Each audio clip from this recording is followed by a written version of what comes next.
Bonjour à toutes et à tous.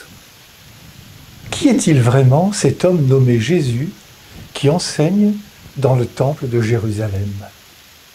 Sa vie, son discours, sa manière d'être, son attention à tous, notamment aux plus fragiles, les signes qu'il pose en redonnant confiance, en relevant, sa référence à celui qu'il appelle son Père, en interroge plus d'un et en agace d'autres.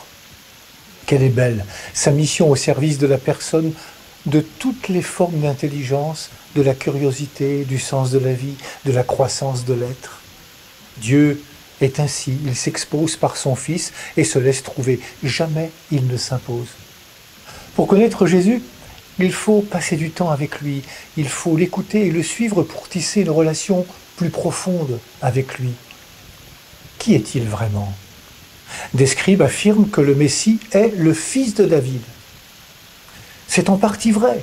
Jésus est bien de la descendance de David, de la lignée de David. C'est ainsi que l'aveugle Bartimée l'appelle « Jésus, fils de David ». Ou encore la foule, lors de son entrée à Jérusalem, « Béni soit le règne qui vient, celui de David, notre Père ». Mais Jésus, dans son enseignement, s'appuyant sur l'Esprit Saint et le psaume 110, que l'on attribue à David, montre que le Messie ne peut être réduit à sa filiation avec David. Tous les titres sont inappropriés pour Jésus. Et par-dessus tout, il est le Fils de Dieu. Autrement dit, il est Dieu qui s'incarne, qui prend chair de notre chair. On peut comprendre que cela suscite des interrogations. C'est tellement au-delà de notre raison. Que Dieu existe, c'est une chose. Qu'il s'incarne en la personne de Jésus, c'en est une autre. Nous voilà donc au cœur de la foi chrétienne. Une foi en un Dieu dont le projet est de rejoindre l'humanité dans sa chair pour la mener à son accomplissement. Cette proximité choisie par Dieu est toujours au cœur des débats. Comment Dieu peut-il s'incarner ?